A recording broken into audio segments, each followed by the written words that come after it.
Hello, friends. I'm coming to you this Saturday morning from Toronto, Canada, with for me, what is a rather long blog, and I hope you have the patience to read it.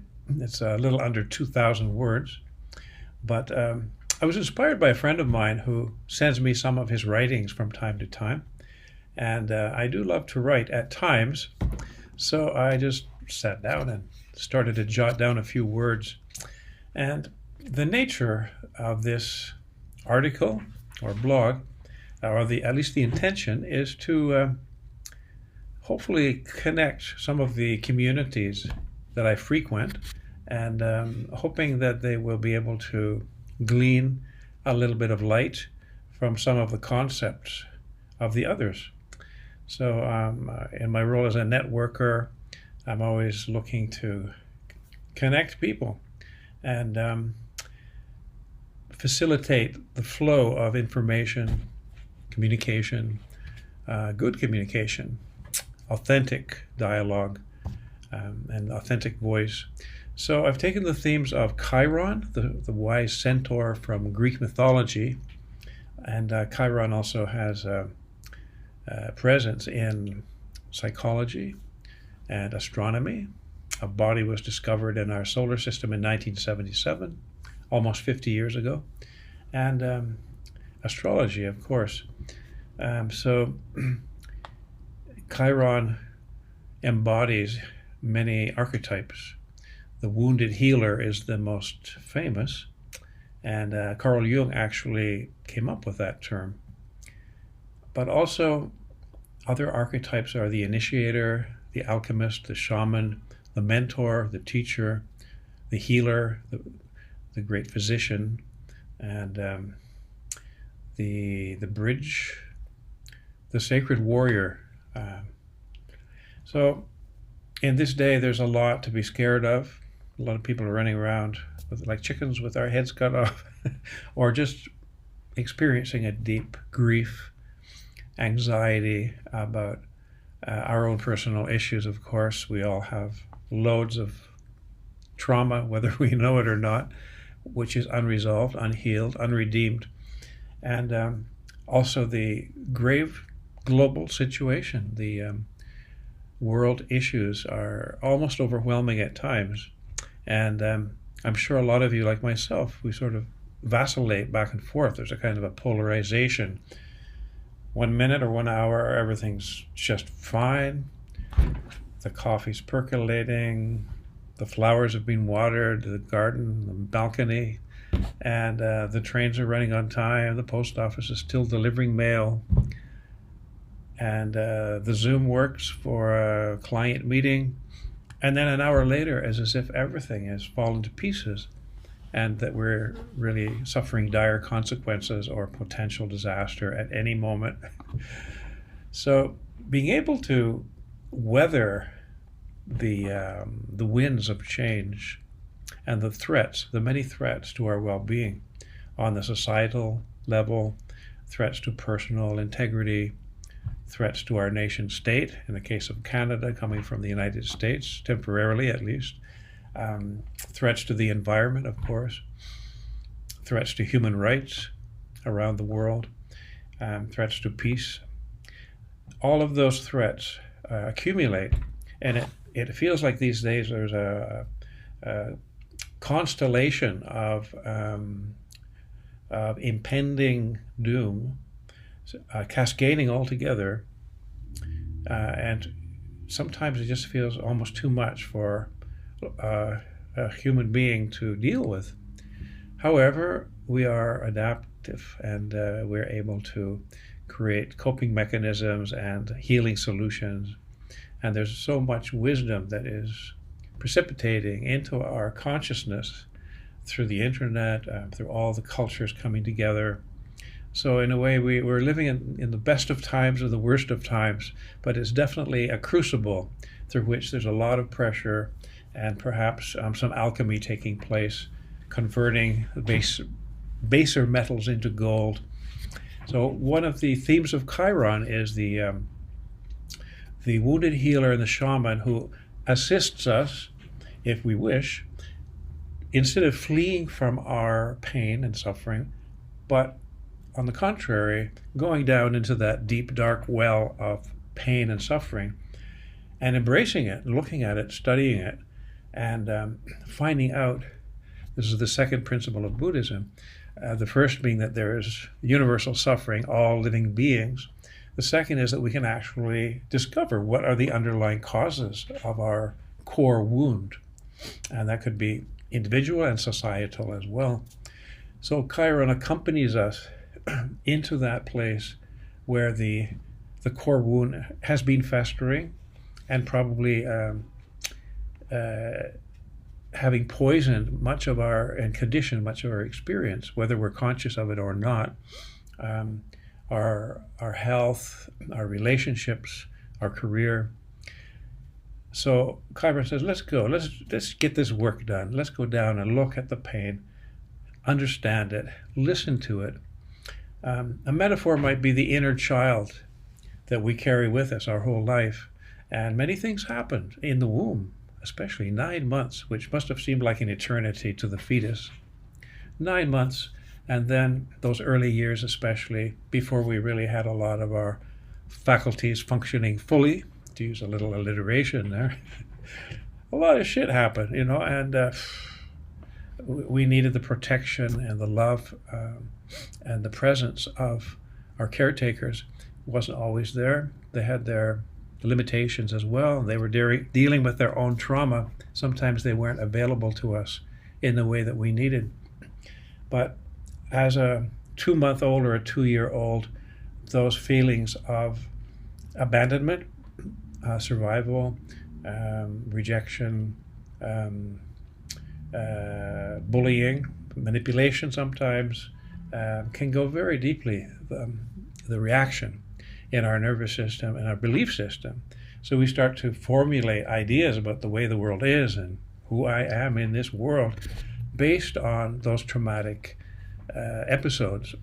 So until they're healed in consciousness, we take them to the grave, basically, and we can push them underground so they seem to be out of sight, but they have a way of oozing up at a certain point, maybe at the midlife crisis, and making their presence felt.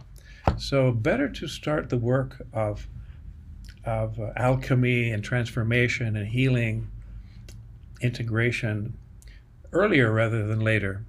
Hell, I don't want to be on my deathbed and think, oh my God, I've never attended to my psycho-spiritual growth, and I've got like one day to do it all.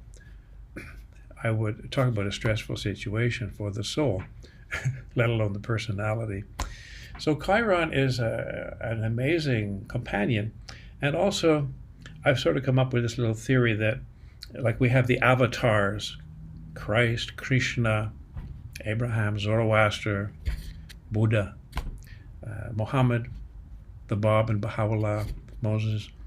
And the indigenous people also have their teachers, their manifestations of the divine. Each tribe, each people, each First Nation has a connection with cosmic teachings. And this goes back thousands of years.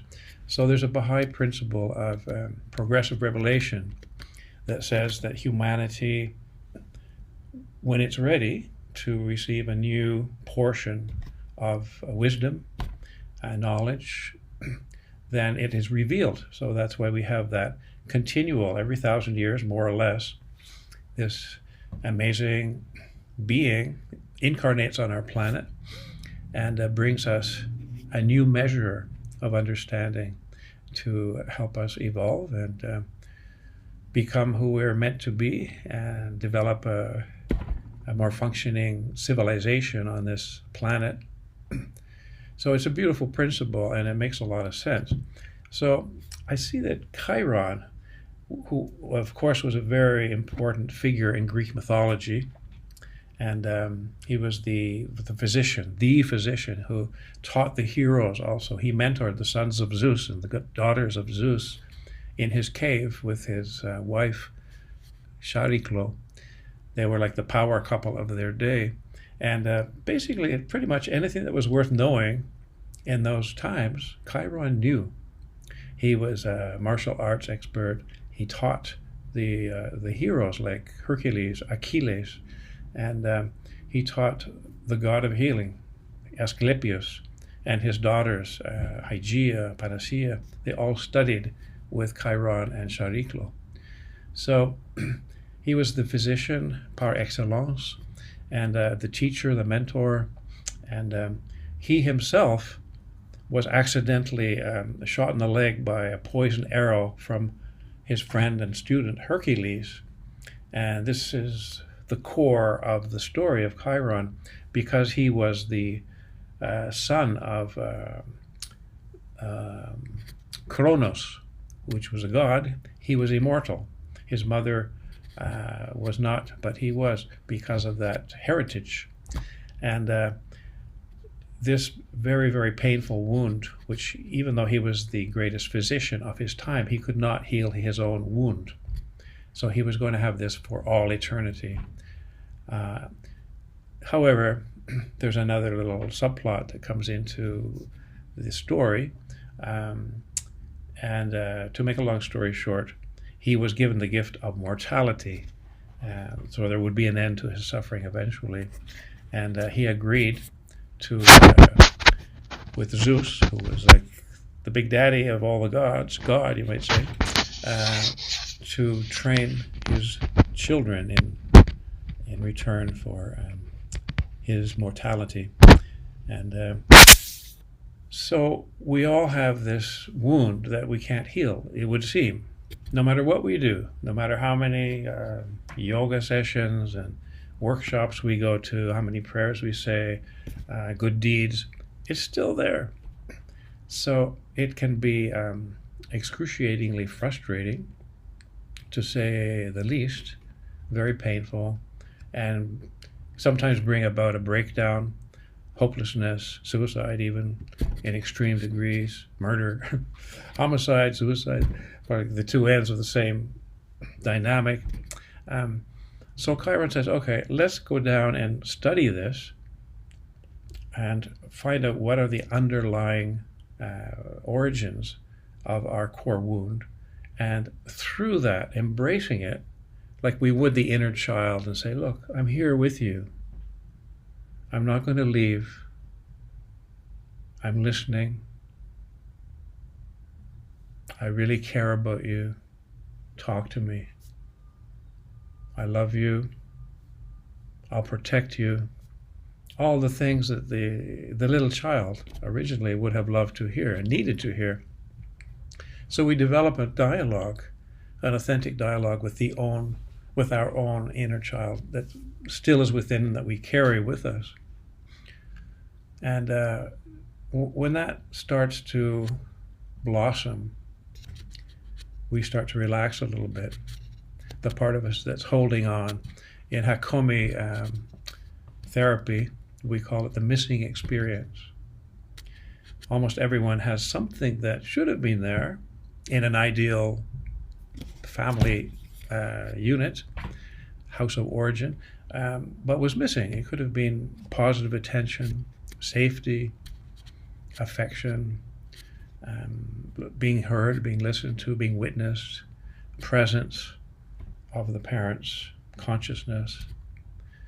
Often the parents are there physically, but their mind is somewhere else.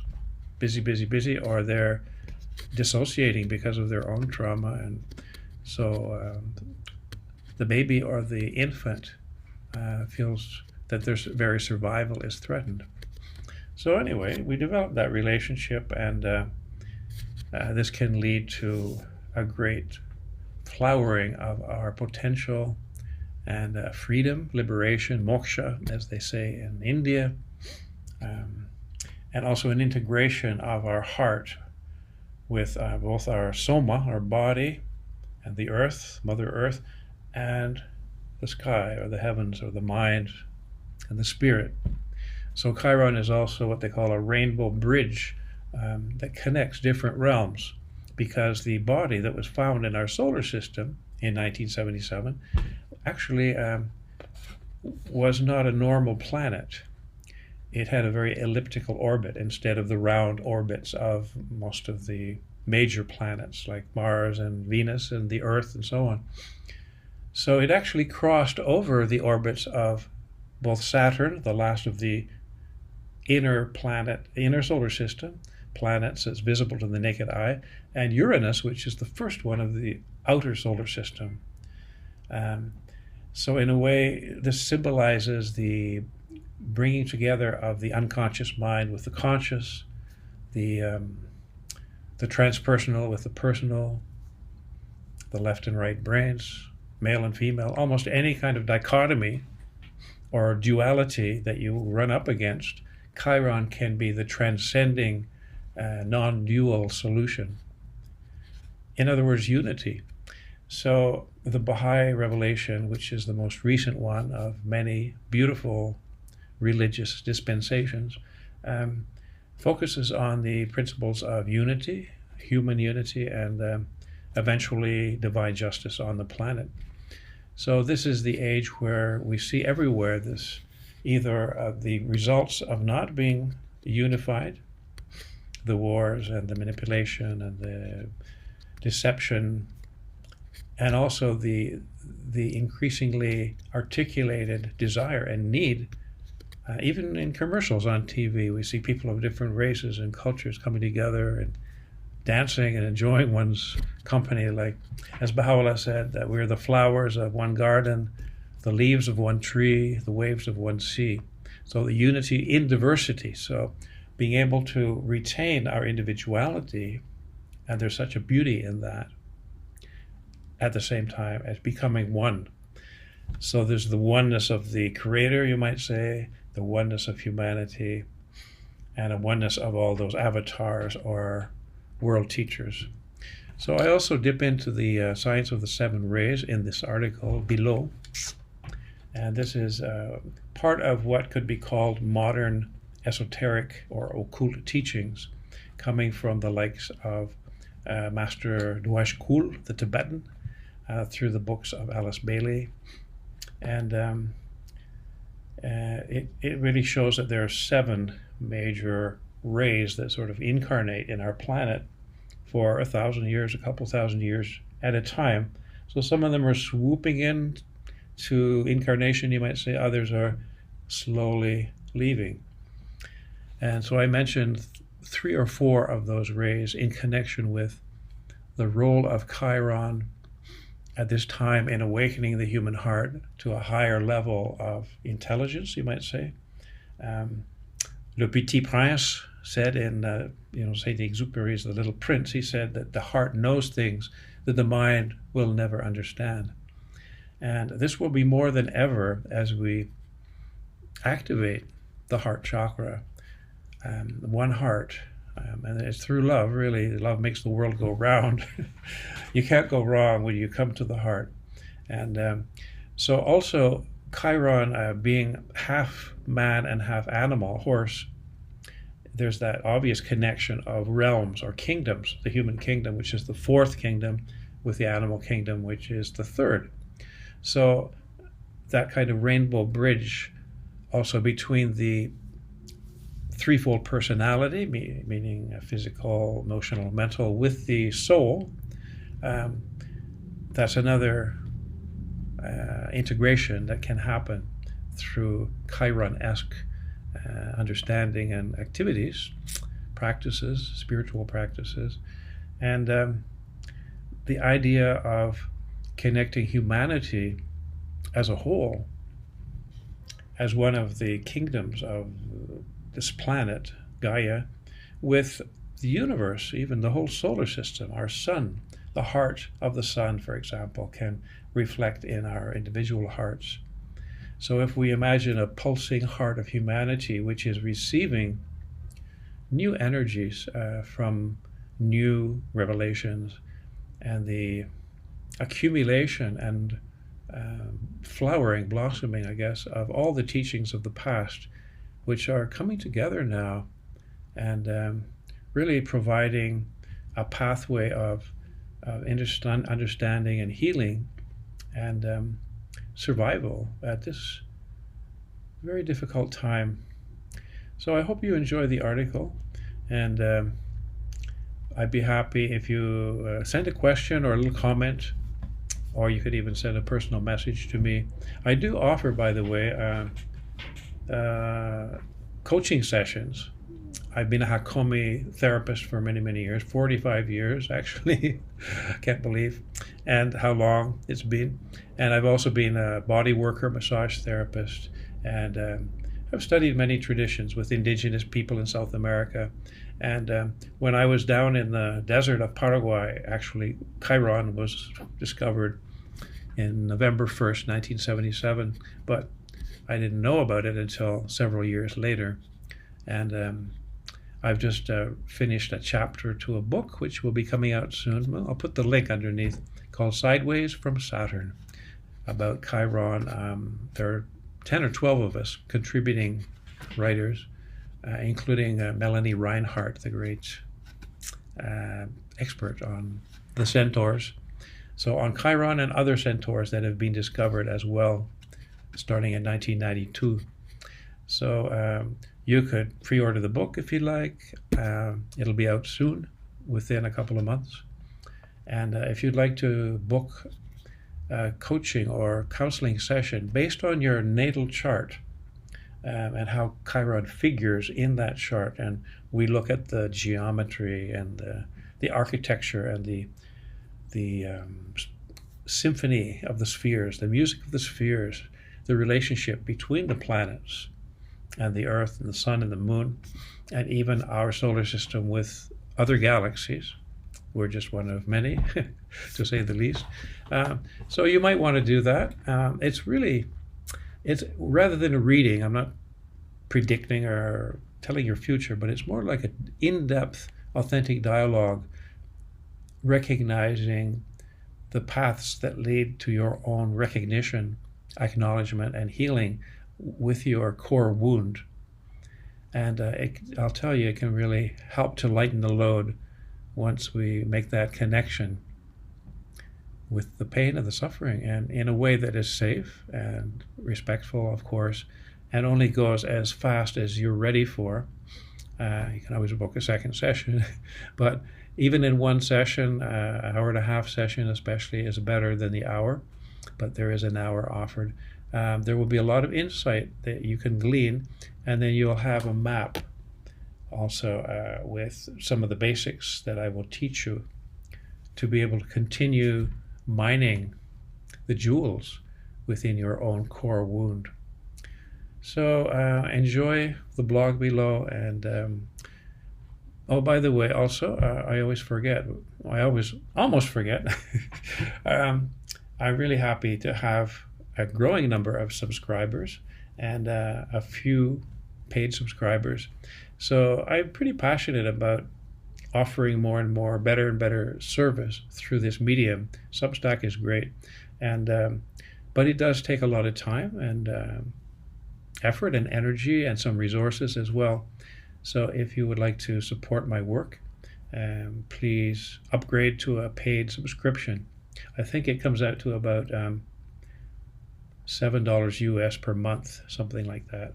And you can always cancel it if you want to. But it would be really appreciated, and encourage me to keep going with more vigor than ever. So bye for now.